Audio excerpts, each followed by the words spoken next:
régions. C'est ça que veulent nos régions. Monsieur le Président, tout comme moi, vous avez sûrement remarqué aussi qu'il n'y avait pas un mot sur la crise du logement. Nos villes, nos villages sont frappés par la pénurie de logements. Pas un mot. Pas un mot sur la planification du territoire, la fiscalité municipale ou les infrastructures vieillissantes. Puis les infrastructures vieillissantes, hein, les infrastructures en eau, bien, ça bloque la construction de milliers de logements.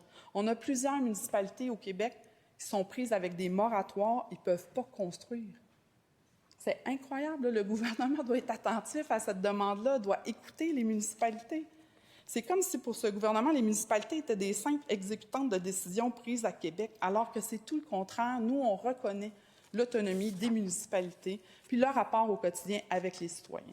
Moi, Monsieur le Président, je suis d'avis que pour bâtir un Québec fort, bien, c'est en collaboration avec nos élus municipaux qu'on va y arriver.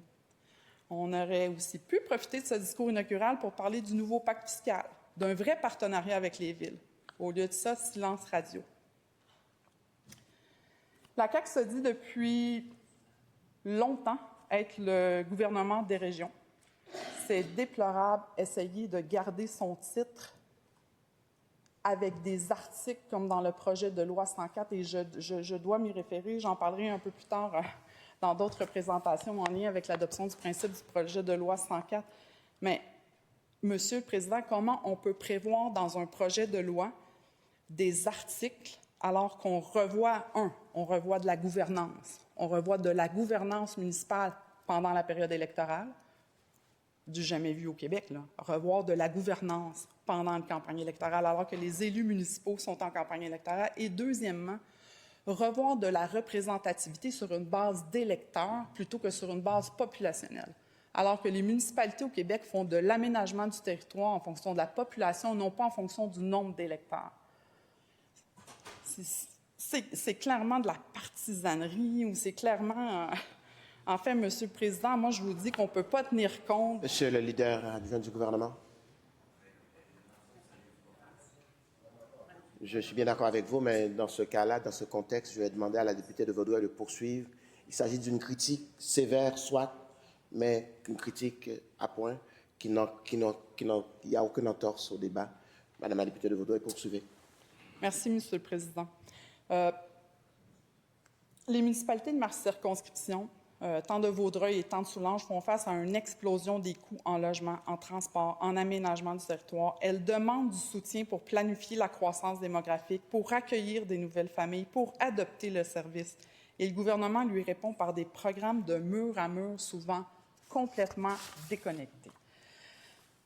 Comme je disais, Monsieur le Président, la CAQ se vante d'être proche des régions, mais dans les faits, elle décide depuis Québec sans réelle écoute du terrain. Puis je peux vous donner encore un autre exemple dans le comté de Vaudreuil-Soulanges, l'hôpital de Vaudreuil-Soulanges, où il devait y avoir un stationnement étagé pour sauver, c'est ce qui était prévu dans les plans.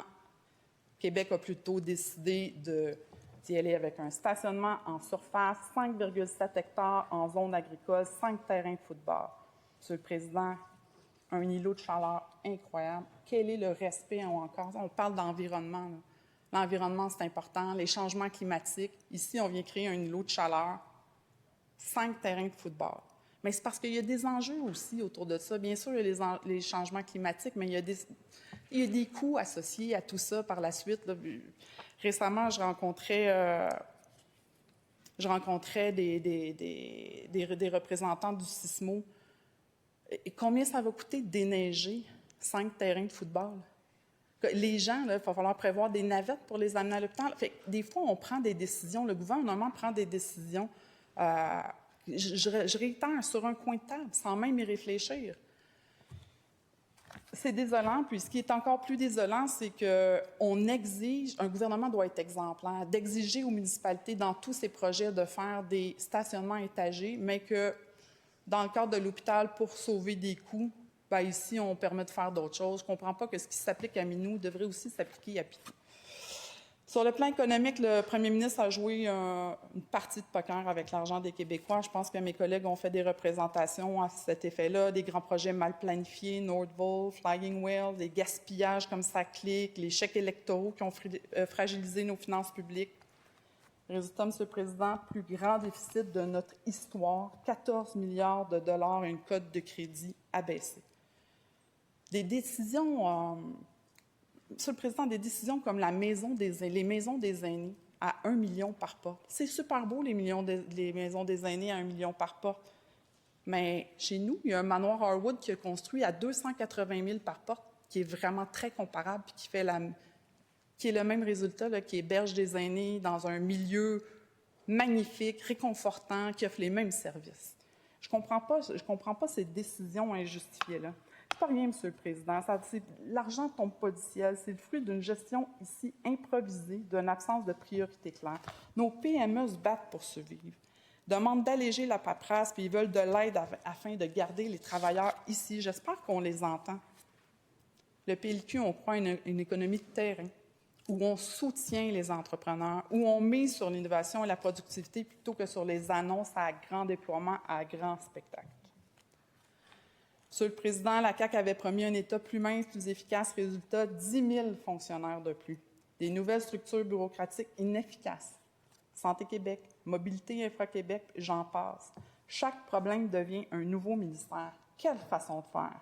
Un nouveau logo ou un nouveau plan stratégique. Mais sur le terrain, là, ça ne change rien.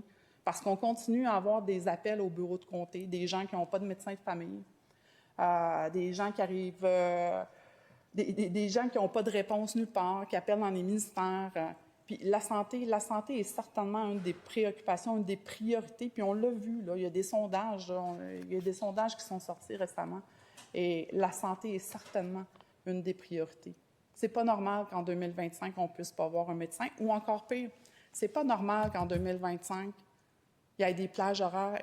Chez nous, là, la semaine passée, là, il y a eu 26 cases horaires de vide.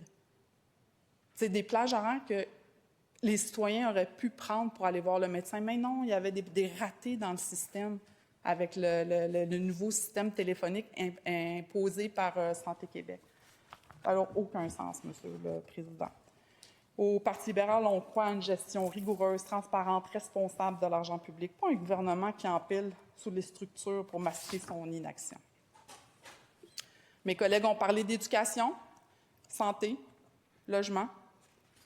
Logement, la crise majeure, mais le gouvernement continue de la minimiser. Dans ma région, partout ailleurs, une génération complète risque de ne jamais pouvoir devenir propriétaire. Quand même, c'est incroyable, là, c'est nos enfants. C'est nos enfants qui ne seront jamais capables d'accumuler les sommes nécessaires pour donner une mise de fonds pour avoir un accès à la propriété en 2025. Monsieur le Président, en conclusion, je suis obligée de dire que c'est un gouvernement qui est vraiment déconnecté du terrain. Après 7 ans, c'est un gouvernement qui n'a pas d'élan. Les problèmes persistent, on les voit, je vous le dis, moi, ça fait 12 ans que je représente fièrement le comté de Vaudreuil et c'est des appels qu'on n'a jamais eus au bureau. C'est des appels... c'est incroyable. On se dit à un moment donné, ça va finir par aller mieux. On fait des projets de loi. On se dit qu'on veut tout faire pour que ça aille bien. On dépose des amendements dans des projets de loi. On représente nos citoyens, le terrain, mais il n'y a rien qui avance. Ça ne fonctionne pas. La prorogation aurait dû être le moment idéal, justement, pour être à l'écoute des Québécois, puis annoncer des grands changements pour le Québec, ce qui n'a pas été fait, Monsieur le Président. Le Québec mérite mieux qu'un gouvernement fatigué. Il mérite des élus qui écoutent, qui consultent, qui respectent les partenaires, entre autres municipaux, régionaux. Un gouvernement qui veut collaborer plutôt que de confronter.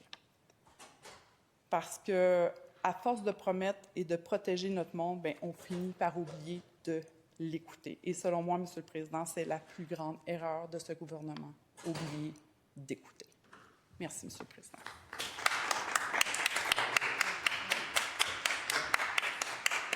Merci, Madame la députée de Vaudreuil. Votre motion de grief est déposée sous réserve de sa recevabilité.